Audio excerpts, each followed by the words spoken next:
Hello, welcome to Abroad Experience. This is a podcast where we talk about experiences abroad. We hear some good stories, we hear some tips and ideas about traveling, all about staying abroad. And always, we have some great guests who come and join us. We have a great time. And we thank you also who get to watch us or listen to us. If you are watching us live, you can always say hi. And if you're watching the recorded, you can always say, I watched the recorded and I liked it or I didn't like it. We are open to every feedback so that you help us improve where it needs to be improved. Today, we have a special guest with us who's going to tell us about the rise of the solo traveler. Please help me welcome to the show, JPHauck. Hi, Jim. Hey there, how you doing? I'm doing good. How about you? I'm well. Thanks for having me here today. Yeah, we are glad that you're here. Welcome to the show. So Where yeah, are talk you? about the rise of the solo traveler, huh? Yeah, where are you in the world? So I'm in Dallas, Texas. I'm Oh, actually about 8 to 10 minutes south of actual downtown Dallas. okay. Dallas, Texas is a place I've always wished to travel to. One of these days, I'm going to be there. I grew up watching the Westerns and I love the horses, the cowboys. Then you want to really go to Fort Worth because Dallas is not the cowboy part of Texas. Dallas Oh, is which, more which is the the it's the which is old money finance and medical area, whereas Fort Worth is more cowboys and Houston's more cowboys. Okay, I always knew that Texas is okay. Yeah, I know. I Good to know I that. fell for that too. I thought I was moving into cowboy territory, and despite our football team being called the Dallas Cowboys, you don't see a lot of cowboys in Dallas. Oh, it's good to know. That's why we are having such a conversation so that we get to know much of what we don't know. Is that where you're born? No, actually, I was born in Sacramento, California, and my dad was in the Air Force, so I was born on Mather Air Force Base, which no longer exists, but it's now a public park. But yeah, I was born up in Sacramento. I lived most of my life in California. I've only been in Dallas about 8 years. Only. What made you move there? Uh, Circumstances were good. A employer I was working with was opening a new site down in here in Dallas, and it was in the area I was specializing in, and they offered to pay your move, and potentially costs were lower. Dallas doesn't charge you; it doesn't have an income tax on your payroll, so that lowered how much money you're given the government, which is sort of nice. And property prices were cheap here, so it was a good time to move because things were high in California and getting more and more expensive all the time, and I had less and less reason to want to be there than my parents and my sister. So I took a chance. I'd never done anything like this in my life. I've never moved off on my own. I always lived near my family. So But you've been traveling even before. I mean, without moving permanently to a place, you've been traveling to different parts of the world. yeah, I I guess. traveled a lot, but it's Yeah. very different when you lift up your roots and go put them somewhere else, right? I mean, Yeah. I walked away from roughly 2, 3, like 4/6, 5/7 of my life was in California, right? I was born and raised in California. I Mhm. lived in San Francisco proper for 25 years. So, I mean, I was a true Californian. I was a native and I enjoyed it. And I do miss parts of it, but, it was somewhere else to go. It's not the worst decision I could have made. Dallas has been a pretty good place to live. And I had a lot of friends that had moved here. It was funny because it was a mass exodus of Californians have gone to Texas, right? So it's hard not to run into people from California here. So, Hmm. but yeah, I mean, it was a good decision at the time, and I'm happy I'm here. My dad followed me out here after my mom passed, Oh. and after I lost him, it left me alone out here. My sister's in California, so I don't know if this will be where my forever home is yet. I still haven't decided that. I treated this place that I'm living in like it's my forever home, but we'll see. Yeah. Uh, where you find yourself is where your home is at that particular time, and this is your home. So we never know about tomorrow because circumstances do change, and That's so get to true. change also. Yeah. Yeah, 2 years ago, if you told me I'm going to be where I'm at now, I'd have laughed. And I'm not. I mean, it's not all good. It's not all bad, right? It's just sort of a things changed, and Yeah, life is about circumstances. yeah, sure, sure. And I'm curious, what what was your first time? I mean, moving out of your where you're born and trying to explore the world. Was it still within the states or where outside? Did you like you felt? Yeah, I've traveled. What was that first time that it happened to you? So believe it or not, in high school, I was a member of the band and things like that, and we had an exchange trip to Quebec, and it was just a bus trip, right? Because I lived in Boston at the time. So it Hmm. was a quick trip, but I had never been outside the US. And here we were now in Quebec, which for a young person is as close to going to France as you can get because Quebec holds the French culture and very much esteems the French culture and has a lot of look and feel. So it was like a bit of a wow moment. I'm like, oh, this is what it's like to travel. You know, you see these things you don't see every day in your own home country, home state, hometown. So that sort of put the bug in me. And then it was a while before I actually got to start traveling. I was probably in my early 30s, late 20s when I did my first international trip. Um, I made some friends, and they decided they all wanted to go to um, to London and invited me to go. I'd never been to London. I fell in love with London, and at some point, I was going almost every quarter to London. Oh, So I just used to, I mean, I used to be kind of when you're young, you're crazy. I'd take a Thursday night flight out, arrive Friday morning, spend the weekend in London, fly home Monday morning to back to the office Tuesday. hmm. Which other parts of the world have you been to? I've been to Australia. I've been to most of Europe. I've been to Greece and obviously the UK. I've been to Canada, been to Mexico, been to South America, Brazil, and all the northern parts of South America. I've been to. But yeah, that's I haven't been. I haven't been to Asia yet, and that's on my list. I haven't gone anywhere in Asia, and it's just. I think I want to go to Japan is sort of my. I think the first place I want to go, Mm-hmm. but there's a lot about going to Asia that you need in terms of you need translators and things like that. Yeah. It's a big trip. It's a long flight. It's a big time, but that's on my list. And then I'd like to get down into the India area and things like that. I'd love to get down into Malaysia, and then someday, I'd like to go to the poles or one of the poles at least. North or south, whatever. I mean, any favorite place that you've been to, and what's the reason that it's your favorite?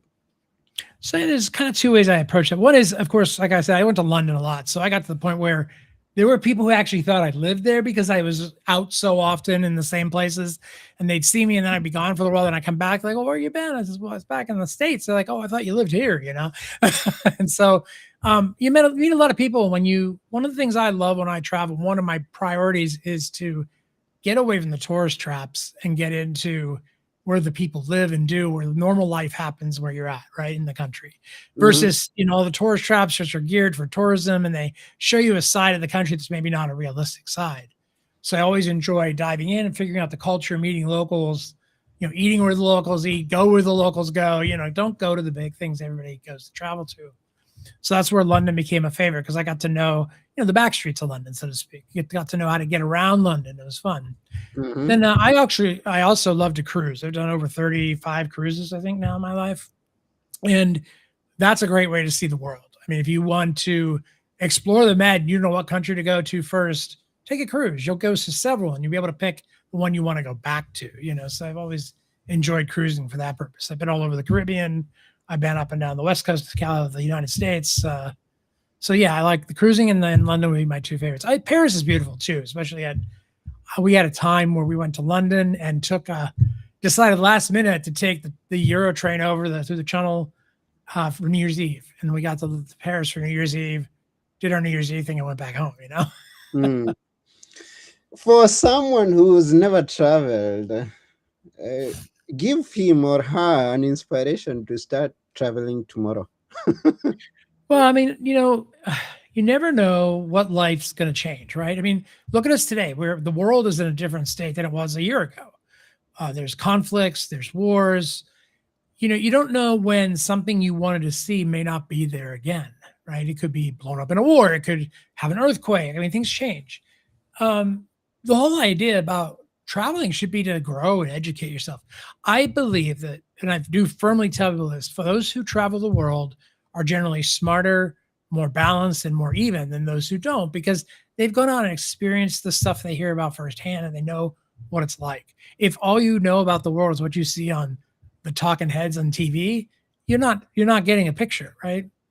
So it's, to me, if you are trying to decide what to do, pick something easy, pick a country where your native language is spoken, if that's the way you got to do it, and just go.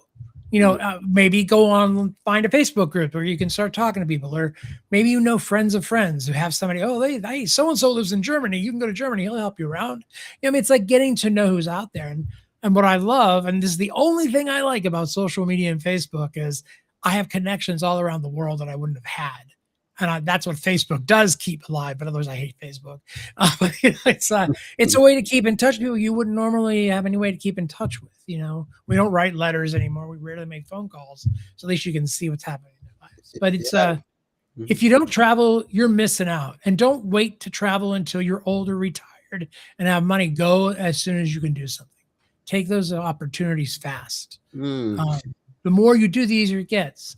The biggest adventure I took, and the one that was probably the most scary, was making a decision to go to Brazil, because I needed to go get a visa. I'd never had to get a visa before. I'd have all this paperwork and processing that had to go on so that I could enter their country. And I booked, I think I booked 7 or 10 days, with most of it in Rio and some of it in Sao Paulo, not knowing anything. And for those of you who never know much about, don't even know much about Brazil, they don't speak much English. You'll find people, but it's Portuguese is pretty much the conversation, right? Yeah. So you have to learn how to talk to people and work through that. But I stayed in Rio. I stayed in Ipanema, the famous, beaches and such. And then I went to Sao Paulo. It was a real culture shock to go to Sao Paulo, because it wasn't a touristy town. It's like a financial big town. It's not the place you go to tour and see things. But I had so much fun that I ended up staying for 3 weeks. Yeah, and I picked the title, The Rise of the Solo Traveler, from your profile. Because you suggest it as one of the topics, and I'm curious. Yeah. What is this rise of the solo traveler? Most of think about it. Everything that you go, other than maybe your flight, a room has 1 or 2 beds. It's made for 2 people or 4, right? If you go on a cruise, the cabin's set at 2 people. Most of your experiences that will come to your accommodations and the ways you get to places are based on a 2-person kind of thing. Even if you think about it, even in the airplane, technically, it's 2 seats or 3 seats. It's sort of for you to sit with someone right? Mm-hmm. As a solo traveler, you are really becoming radically self-reliant, right? You need to plan things. You need to think about what you want to do. You need to know how you're going to follow through. And when something goes wrong, you need to figure it out. There isn't somebody there that you can lean on. Mm-hmm. So the current generation of travelers, the younger folks out there, really seem to like to travel, and they're learning how to do it on their own. And I think that's a good idea. When I first traveled, I was traveling with people I knew. Then once I got to know places, I was like, I'm going to go back on my own. I'm going to go check this out without them, because I didn't want them guiding my experience every time, right? And taking me somewhere. So, my first time I went to London alone, I had more fun than I ever had in London, because no one was stopping me from doing what I wanted to do, right? And that's sort of what I mean by the rise of the solo traveler. I have a great friend I travel with on a regular basis, and she's a lot of fun. And we've been friends for about 10 or 15 years now. But what's nice is we know each other, so we don't really get in each other's way when we travel. We usually cruise together. But, if you don't have somebody like that, go on your own. It's okay. Take the chance. There's great rates. More and more companies realize there's solo travelers. Cruises are giving you the option to do a solo traveler and not pay the supplements. Hotels are making rooms cheaper for single travelers. So there's options, right? It's no longer that you have to fill that other space in the room.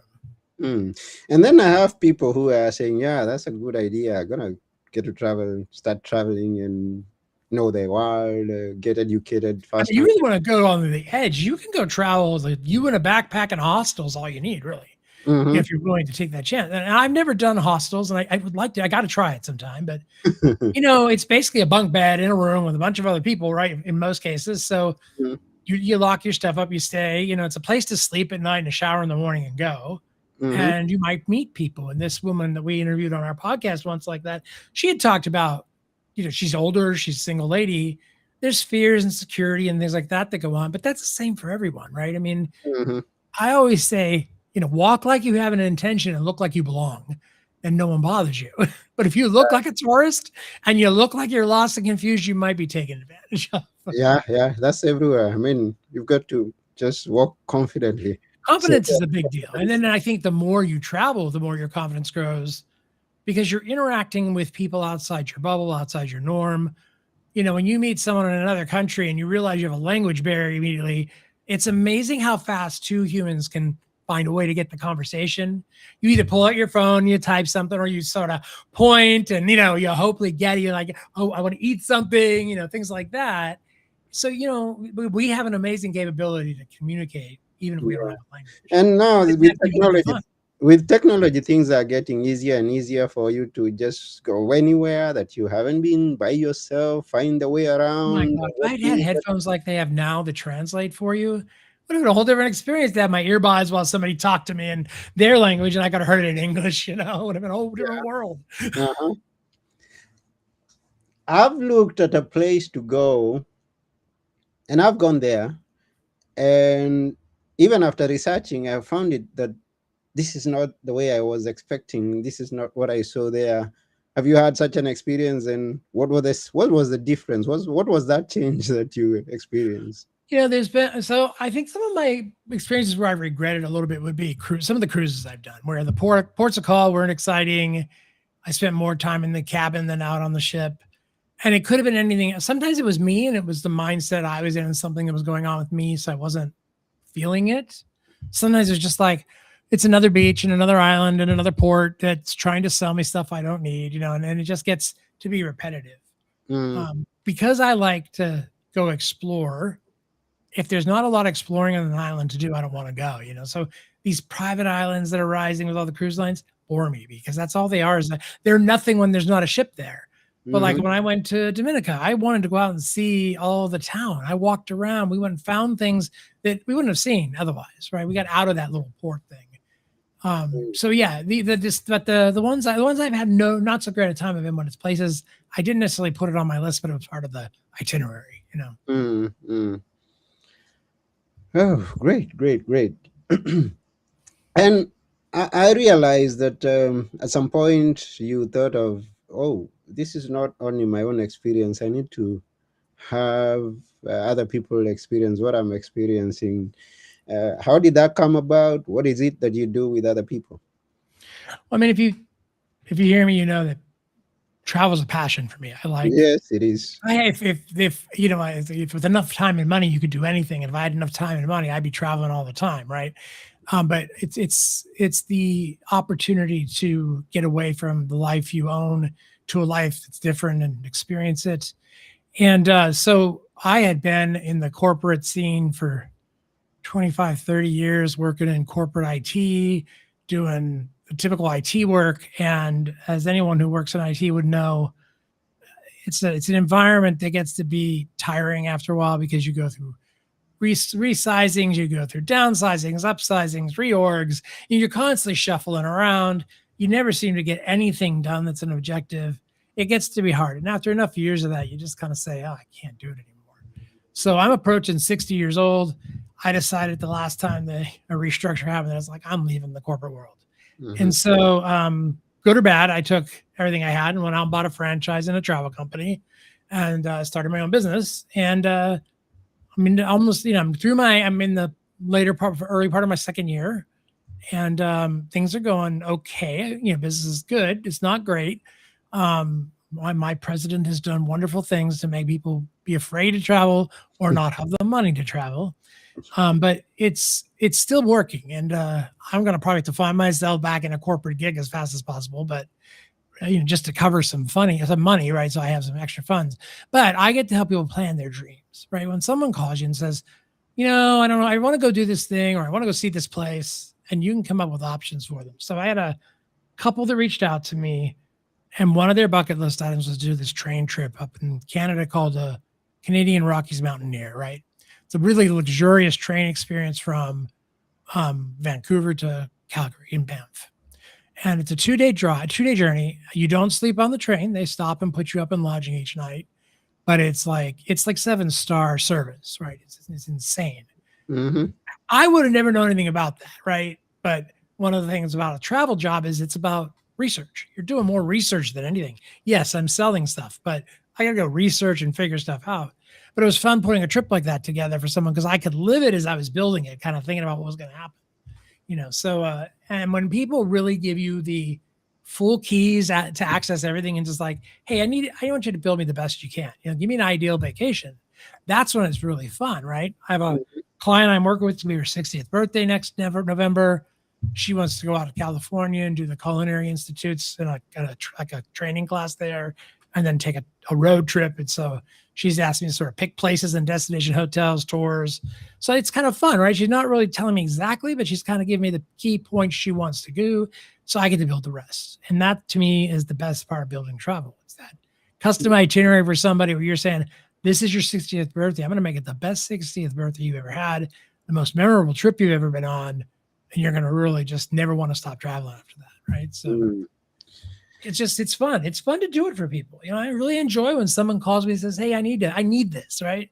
Yeah. And I get to go out and find it. And, part of it's just shopping with them for the right itinerary, the right location, the right type, the right style, and what's going to fit their budget and such.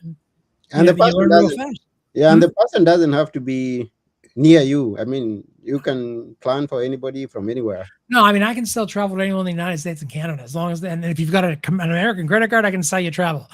Okay. But I can't sell outside the United States and Canada. That's just a franchise thing. There's not too many companies that have global ability to sell travel. But, I enjoy being asked. I like getting a challenge. I was working with a group that was going to do a tour in Spain, and it was all, I had to figure everything out. Like they didn't have any ideas. And I had to, they knew where they wanted to go. They had a couple things they wanted to see, but they wanted more. I had to figure out how to get them a bus to get around. I had to figure out, what hotels, what attractions, what tours, where to eat. And you talk to your friends, you work your network, you figure out what's best, and then you come up to your client and present it to them, and you start hammering away until you get what they want. You're talking about liking challenges. I love that. I love that you love challenges, and that driving someone out of their comfort zone to make them do something they've never done before, to be what they've not been. Which is why I chose to call my company not JPHauck Travel, right? It's JPHauck Adventures, because to me, travel should be an adventure. It should be about exploring. And I don't mean like you got to go get in a kayak or hike in the woods or that kind of thing. To me, an adventure is just doing something a little bit different than your normal life. I mean, if all you want to do is go somewhere and sit around the pool, okay, that's fine. You can do that, right? I can make that happen for you. But you should also want to go explore a culture and food and destinations with historical things to see. Take in the world. Don't just take in the pool and a cocktail. Yeah. And that's something good that you're really doing, because I've realized that not everybody knows everything, or even not many people would love to spend all their time researching on something. They would rather have someone decide for them. What's really what I find that really surprises me is people don't realize my services are actually free. I don't charge you anything to book or make your travel happen. I'm paid by the companies I work through, right? So when I buy a cruise, the cruise company pays me to sell that room, right? They don't pay, you don't pay me. And I think that's the hardest thing to get over. Most people don't realize, and why they don't reach out to a travel advisor quicker. But because there are travel advisors who will charge you a fee, don't get me wrong. Some of them do that. And if you were a big group, if you came to me and said, I got 100 people or 25 people going somewhere, that's a lot of coordination. I might say, okay, I'm going to charge you a fee to manage and administrate all of that. But if you're a couple people going somewhere, a small group or a couple or a single person, no charge. You pay, and I will usually get you better rates than anyone can get you. And I'm still going to get paid my commission, but you don't have to worry about that. That's taken care of by the companies. Whoa, that's cool. People just don't know that. And it kind of makes me laugh, because every time I say it to someone, I can see their eyes up and they're like, wait, you could do all this? I'm like, yeah, instead of you sitting in front of your computer, wasting your day trying to figure out how to get from A to B, get the hotel, get the car, find this, find that. Let me coordinate it. It's a lot easier. I got systems and tools that do it, Wow, that's cool. That's cool. Yeah, because many people would think that for someone that is the middleman, I mean, the prices increase. So when you say that now that you coming Yeah. in between me and the But if tribe, you tell me you got a budget, being the this is adventure. the part I love. If someone says to me, I don't have a lot of money, but I want to go on this cruise, and I will watch that until I can find it. I had a canard cruise. I mean, so, famous cruise line, obviously, right? As of stature. It was Mm-hmm, on the Queen Elizabeth, and there was a Caribbean cruise was like $1,500 for a cabin for the night for two people. mm-hmm, So a week long cruise, $1,500 on Queen Elizabeth. And I told somebody, they're like, "Oh my God, it would never be." I'm like, "Well, then that's what you want to do. That's where you go now. You book it, right?" But they wouldn't have known that, right? Because they can't see the stuff I can see. mm-hmm. But, so I can fit any budget. I could put you on that same cruise for $40,000 in a suite, right? Yeah. Wow. Wow. That's great. That's great. So, to everyone who's listening, whether you're watching us live or recorded, there's your challenge. There's the challenge that have been put to you by Jim. Just get out there and take the adventure. And it doesn't cost a thing for you to have Jim as your advisor or your adventure planner. Yeah, reach Your out to Jim. Sherpa. How do people get to you if they want to reach out to you? Sure. So, well, we have a podcast which you're gonna surprisingly find out my podcast doesn't talk much about travel anymore. That's Mm-hmm, one way you can keep up with us. And my travel podcast is called Life in the Baggage Claim. We release an episode a week. We record once a week. We have shifted out of what was a travel podcast into more politics and current events because both of us are sort of frustrated with the world. My co-host and I, we both met learning the same travel business at the same time because we bought the franchise at the same time. So mm-hmm. we just become really good friends, decided to do a podcast. But so you can check that out if you're interested. And our first season was all travel focused. But I also have my own website, which is JPHauck Adventures. So JPHauck Adventures.com.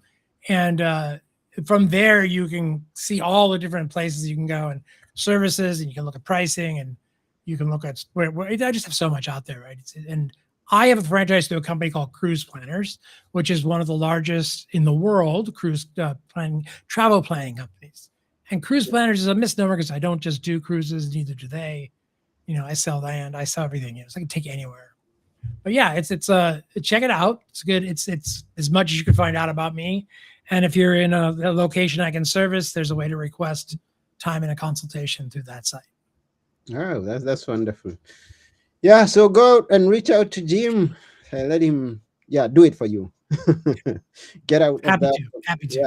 Yeah. Okay. Now, on our podcast, we love hearing about life lessons, and we ask our guests, tell us that thing that we should never forget about life. What is it for you? Can I tell you two? Yeah. Yeah, please go ahead. So one of the things you'll see sometimes on my website and other places is the quote from the 1940s movie Rosalind Russell in Auntie Mame says, "Life is a banquet and most poor suckers are starving to death." When I saw that movie, that quote dug into my head and stayed there. And what that says to me is there's a lot out there to enjoy, a lot to experience, a lot to go try. Don't miss the table. Don't miss the chance to go up to the buffet line. Take a chance, go out and try things. Take a scoop in service. Try something you see. So that's why I like that quote. It's most people don't even know what they're missing. Mm, And then the other thing is learn to live a life of yes. We are so easily able to say no because we say, "Oh, we'll do it later. We'll do it another time." But you don't know that other time will be there. So when some opportunity comes to you and you're getting a little tingle that goes, "Oh, I don't know if I want to do it," just do it. Go yes. Those are often the most rewarding and the most fabulous fun times to go to because you didn't expect it. But learn to say yes. Learn to take that approach in life. Be a yes person. It's a positive approach. It puts more positive energy in you. It helps you manifest more positivity. So look at ways not to stop saying no and start saying yes. start saying yes.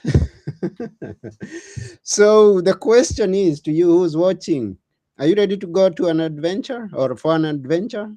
Yeah, say yes. Reach out to Jim. That's right. Just say yes. Just say yes and reach out to Jim and let him. I mean, don't do it to anything illegal or something like that. Don't get in trouble because you say yes. Yeah. You don't have to get into trouble just to say yes because Jim says so. You've got to be wise to know what to do and what not to do in general. But basically, generally, say yes to things that are right, the adventure, good adventure, something that will impact this world in a positive way. Just say yes, or Yeah, something that live will your life and say yes. say yes. Live the life that you are meant to live. That's right. Wow. Wow. So this is a wonderful time that we've had with you, Jim. We really appreciate talking about I had a great abroad time. experiences. Yeah. You said you're living or you're thinking of maybe time to be in Asia. Or what could be your other big dreams, ideas that you may be having in the future? I'll tell you what. I'm not in a great space right now. I'm struggling with a lot of things that I'm trying to deal with, and um, with business being a little slower and the economy being a little painful. Of course, as a travel person, it's hurting me too, and I've got some big decisions ahead of me, right? And so, again, I have lived, I have lived lives, and I mean that plural, because I took chances, and I've done work that I was never supposed to know how to do, and I've gone into companies I've worked for some of the biggest companies in the world. And I don't know how I ever got in there. Like I look back and I say, how did that happen? How did I end up at a Salesforce or a Nestle, or how was I that person, right? Hmm. And I had great opportunities, but on my own now, when you own the whole thing on your own, it's harder. And I'm trying to figure out how to do it. It wasn't a tough first year. It was just a challenging first year, meaning I'm building the recognition of the brand, right? And you make a lot of steps that first year you don't see a lot of return on. It takes like the second and third year to start seeing it. So I'm just trying to hang on and hope I can make it, and finding alternative ways of doing things and learning more about my own resilience and resourcefulness. And what can I do that I used to just rely on someone else? It's like, yes, I can clean my own house. Yes, I can cut my own grass. But it's learning that, when you say yes to life, you got to learn to be resilient and self-serving on that, right? You Yeah. have to some And I think right that's the now way it's it hard. is. I think that's the way it is with life and with business. There are those Yeah, up times and down times. I mean, there's we've always got to, something to learn. yeah, there's always something that is going on around. If it ain't one thing, it is another. Yeah, if you're living a great life full time all the time, I'm gonna be curious as how you got there, because Mm. everybody gets hit with a downswing once in a while. Yeah, sure. Wow, we But wish hey, you all the best. from those lows is usually where you go to the next big height, right? I mean, Oh, you definitely. jump out of there to the next big thing, and it's bigger than you ever thought. So Yeah, definitely. I've been there and I know it happens. And I guess even the person listening has been there, has done it, uh, been down and up again. So yep, we are wishing you all the best in thanks. everything. I need all of that. I need all the vibes I can. Yes, it is possible. Just do it. True. So we are almost coming to the end of the show, and I want to take this opportunity to appreciate all the viewers that are watching us, whether you're watching this live or the recorded. Hey, we didn't have anyone interacting, and I guess there is someone who's watching. If you are there and you were watching us, just say bye as we are signing out. And I appreciate you. If you're watching the recorded, say that you watched it, and yeah, again, give us feedback. This is a broad experience. And I've been your host, Anthony Muirore. And together with our very wonderful guest today, Jim Hauck, we're saying it's bye for now. See you later. Bye.